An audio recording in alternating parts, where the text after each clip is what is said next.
Hola, soy Carlos Paredes, director de RISE Latinoamérica, y estamos en nuestro programa El ADN de líderes según la Biblia. Vamos a hablar acerca de algunas experiencias de liderazgo, y en esta ocasión hablaremos de Elías con Eliseo, con nuestro tema liderazgo multigeneracional. Elías, un hombre de Dios en el Antiguo Testamento, que llevó a cabo una misión y una asignación profética que ha generado un testimonio en toda la historia de Israel, incluso es citado en el Nuevo Testamento. El mismo Señor Jesucristo tuvo una experiencia, la experiencia de la transfiguración, y apareció Elías como símbolo de los profetas y Moisés, el símbolo del pacto y de todo lo que es la ley.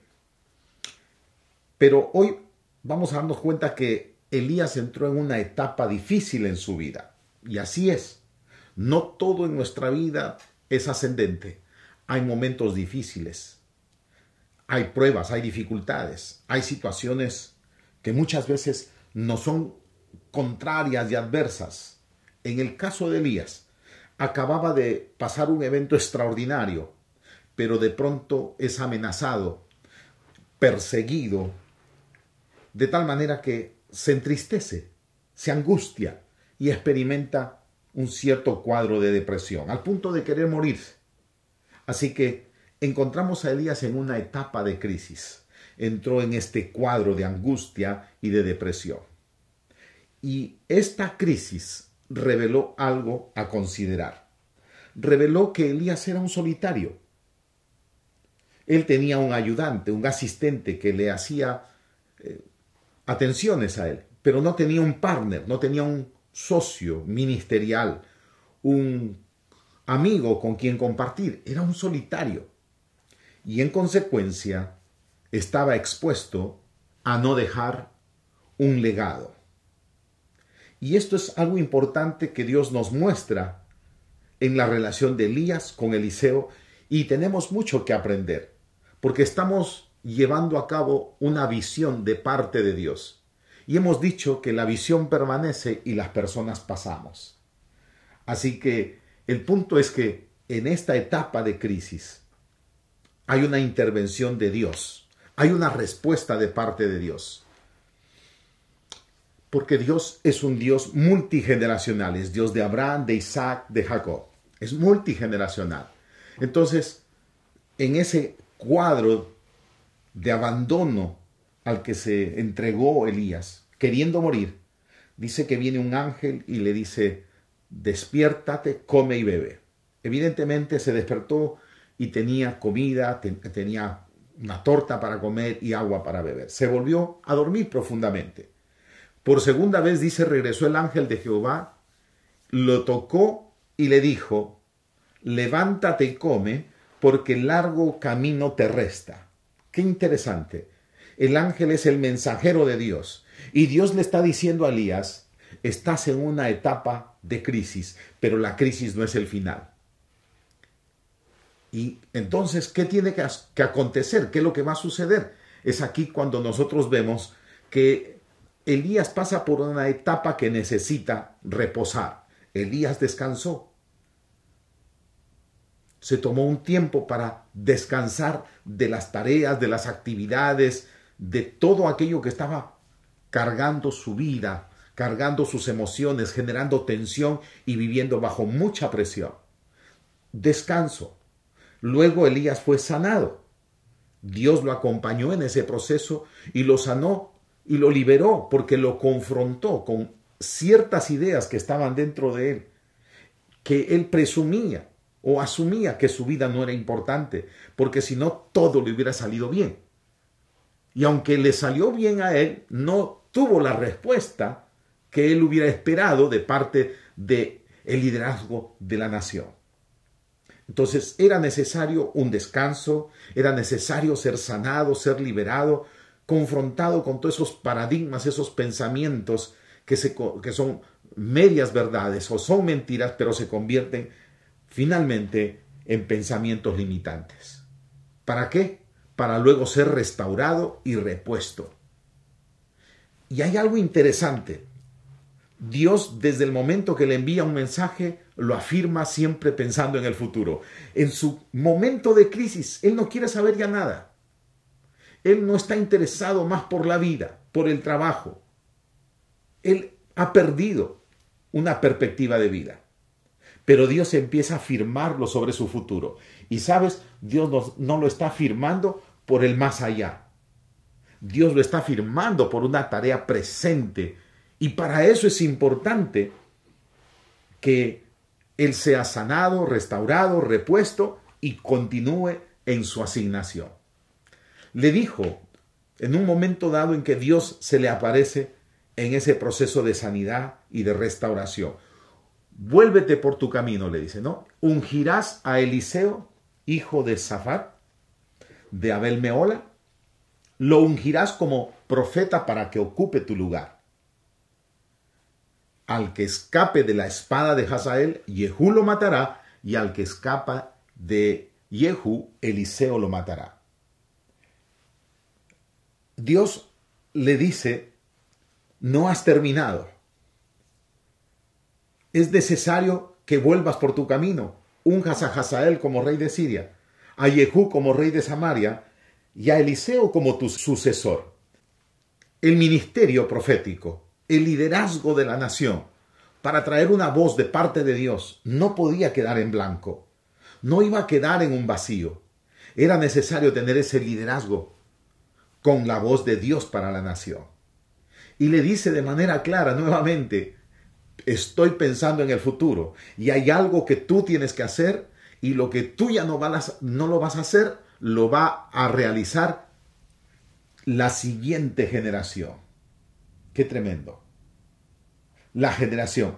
Y aquí encontramos pues algunas características de este liderazgo multigeneracional. Y quiero hablar de 4 características que vamos a encontrar en este proceso. La historia nos dice que Elías regresa, continúa con su misión, pero una de las primeras cosas que hace es encuentra a Eliseo y le tira su manto. Es decir, le hace una convocatoria para que venga con él y sea entrenado para asumir el rol que tiene o la asignación que tiene Elías como profeta. Hay 4 características que vamos a encontrar en el proceso de levantar un liderazgo multigeneracional. La primera dice que llegó el momento en que Elías iba a partir de este mundo y entonces Dios le habló a Elías para ir de Gilgal a una nueva ciudad. La palabra Gilgal nos lleva al compromiso con la misión. Porque en Gilgal fue el lugar de la consagración, de la dedicación. Y esto es lo que pasó con Eliseo. Eliseo estaba cumpliendo sus tareas, estaba llevando a cabo las responsabilidades dentro de las tierras de su padre. Dice que estaba arando, preparando la tierra para los cultivos, y vino Elías y lo convocó. Pero luego encontramos este punto, estas 4 características y este punto, Gilgal. ¿Qué significa Gilgal? Compromiso con la misión. Gilgal es el lugar donde el pueblo es consagrado para Dios. Es decir, hay que consagrarse, hay que responder al llamado de Dios y hay que estar dispuestos a responder a ese llamado. Dios le dio un encargo a Elías y Elías tiró el manto sobre Eliseo. Eliseo pasó de Gilgal a la siguiente ciudad, es decir, tomó la decisión, se comprometió con la misión. Recuerden, el que se escape de la espada de Hazael, Jehú lo matará, y el que escape de Jehú, Eliseo lo matará. Obviamente Eliseo manejó una espada que es la palabra de Dios, la palabra profética. La segunda característica es el fundamento para la misión. Fue llevado de la ciudad de Gilgal a la ciudad de Betel. Betel simboliza la presencia de Dios. Betel es la ciudad donde se levantó el primer altar que levantó Abraham para poder adorar a Dios en su llegada a la tierra prometida y en señal de rendirse y de cumplir con la misión de dejar su pueblo, su nación, su parentela y venir por fe a una tierra prometida, levantó este altar.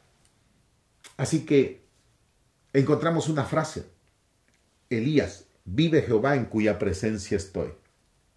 Y Eliseo lo dice: vive Jehová en cuya presencia estoy. Betel. Eliseo acompañó a Elías en todo este proceso. Luego viene la tercera característica, que es Jericó. Conocemos el relato. Elías le dice a Eliseo: quédate aquí porque Dios me ha enviado a Jericó. Y obviamente Eliseo le dice: no, vive Jehová en cuya presencia estoy, que no te dejaré, yo voy contigo. Así que, ¿qué significa Jericó? Jericó simbolizan los desafíos de la misión, y que por lo tanto tenemos que aprender a recibir las estrategias de Dios para avanzar con la misión. Es allí donde Josué recibió dirección de parte de Dios para poder avanzar en la misión y en el propósito de conquistar la tierra prometida. Es muy importante en este desarrollo de liderazgo multigeneracional que se entienda y se aprenda y se tenga la capacidad de recibir instrucción y seguir la instrucción. Y eso es lo que significa Jericó. Entonces, Gilgal, compromiso con la misión. Betel simboliza la presencia de Dios. Jericó, los desafíos de la misión. Finalmente, una cuarta característica, Jordán. Hay que extender la misión. Y el Jordán es lo que significa: por 40 años el pueblo había estado del lado del oriente. Y llegó el momento de cruzar el Jordán para entrar a la tierra prometida. Se necesita acción de fe. No podemos hacerlo estando con los brazos cruzados. El liderazgo multigeneracional se levanta por fe, y por fe se dan pasos según la estrategia, de acuerdo al plan de Dios, para poder avanzar. Y eso es lo que significa Jordán. Cuando pusieron sus pies sobre el Jordán, las aguas se abrieron, y tanto Elías como Eliseo cruzaron en seco por el Jordán. Es decir, para poder avanzar con la misión, necesitamos acciones de fe. En el liderazgo es tan importante planificar, tener las estrategias que vienen de parte de Dios y empezar a moverse por fe, a pensar en grande, a comenzar en pequeño, pero ir en la dirección recibida por Dios. Aprender a conquistar lo que Dios nos ha prometido. Estamos viviendo nosotros bajo un pacto de mejores y mayores promesas que Dios nos ha dado. Y para poder avanzar en la misión necesitamos pues extendernos. Así que déjame decirte, la misión no es el final. La misión es la oportunidad para avanzar la visión y cumplir con nuestra misión. La crisis es apenas una etapa en la cual Dios interviene para darnos una pausa, para sanar, para liberar nuestros corazones, nuestras mentes, para ser restaurados y volver a la posición, porque el llamamiento y los ministerios son irrevocables. La visión nunca se pierde. Hoy quiero decirte que tú puedes vivir y experimentar este liderazgo multigeneracional. Dios te va a dar la oportunidad de mirar con quiénes estás trabajando y a quién tienes que darle la voz, tirarle el manto para empezar a formar esa nueva generación de líderes, para que tu movimiento, para que tu organización, para que lo que tú has emprendido no se quede en el intento, sino lo alcancen, logren la meta y el objetivo. Liderazgo multigeneracional es lo que Dios nos está llamando a desarrollar, porque las personas pasamos, pero la visión continúa. Que Dios te bendiga. Recuerda, con Cristo somos más que vencedores.